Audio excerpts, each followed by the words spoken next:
AT graph हमें दिया हुआ है और VT ग्राफ हमें बनाना है। और इस ग्राफ में हम देख सकते हैं कि एक्सेलरेशन इज़ नॉट यूनिफॉर्म।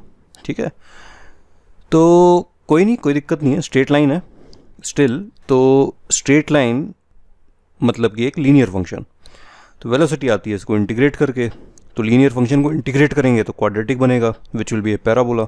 ठीक है, तो वही यहाँ लिखा हुआ है। So VT is, so we know VT graph में तो हमने देखा ही है कि अगर VT ग्राफ स्ट्रेट लाइन है तो XT ग्राफ पैराबोला होता है।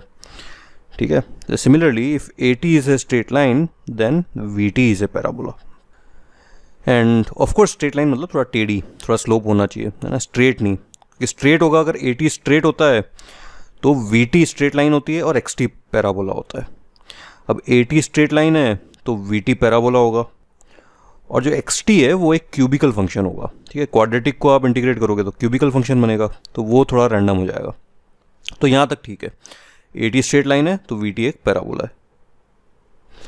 अब सेकंड चीज़ इसमें ये होती है कि जो एरिया होता है ना AT ग्राफ का, तो you should always be careful कि that gives us change in velocity delta V।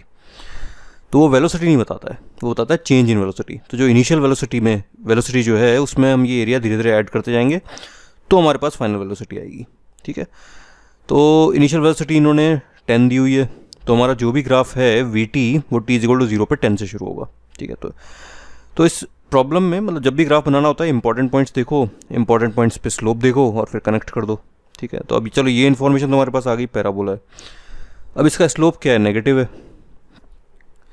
तो नेगेटिव स्लोप है, इसका मतलब जो पैराबोला होगा वो नीचे की तरफ खुलेगा। ठीक है, इस तरह का बनेगा पैराबोला। फिर 4 पे t=4 पे एक्सेलरेशन 0 है, तो t=4 पे स्लोप 0 हो जाएगा। तो अब देखें यहाँ पे स्लोप कितना है, शुरू में पॉजिटिव है क्योंकि एक्सेलरेशन 10 है, तो VT का स्लोप ही तो एक्सेलरेशन होता है। तो 10 मीटर पर सेकंड पे जो स्लोप है उसकी वैल्यू भी 10 है, ठीक है, because slope will give us the acceleration. तो इस पॉइंट पे हमने ये स्लोप बना दिया। फिर 4 पे ऊपर की तरफ कहीं स्ट्रेट हो जाएगा या फ्लैट हो जाएगा।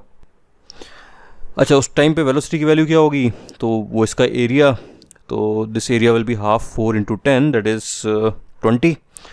तो ये डेल्टा V है, तो V=10 में 20 ऐड कर दोगे तो वो हो गया 30। तो यहाँ पे वेलोसिटी हो गई 30।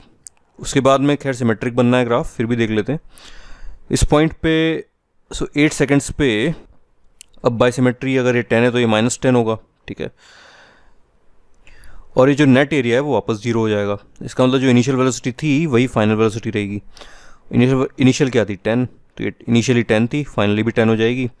तो 8 सेकेंड्स पे वेलोसिटी हो गई 10, और स्लोप विल अगेन हियर, इस पॉइंट पे स्लोप कितना है, इधर था 10, इधर है -10, तो इधर स्लोप हो गया -10। ठीक है, तो ये आ गया। उसके बाद इनको जोड़ दोगे तो पैराबोला बन जाएगा। तो मतलब काफ़ी कुछ मैंने बताया, इसमें इतना सोचने का है नहीं, डायरेक्ट भी आप यूँ पैराबोला बना सकते हो, बस वैल्यूज़ के लिए आप एरिया देख लो। But I just wanted you to understand कि किन इंपॉर्टेंट पॉइंट्स पे आप देख लो, पॉइंट्स कौन से हैं पहले वो निकाल लो, फिर उन पर स्लोप निकाल लो। ठीक है, तो पैराबोला नहीं भी पता तब भी हम जो भी कर्व है वो बना सकते हैं। जैसे कि हमने क्वेश्चन नंबर 7 में, तो क्वेश्चन नंबर 7 में हमें नहीं पता था कि पैराबोला है, तो हमने इंपॉर्टेंट पॉइंट्स देखे और इंपॉर्टेंट पॉइंट्स पे स्लोप बनाया और फिर कनेक्ट कर दिया, तो वो हमारा कर्व आ गया। ठीक है।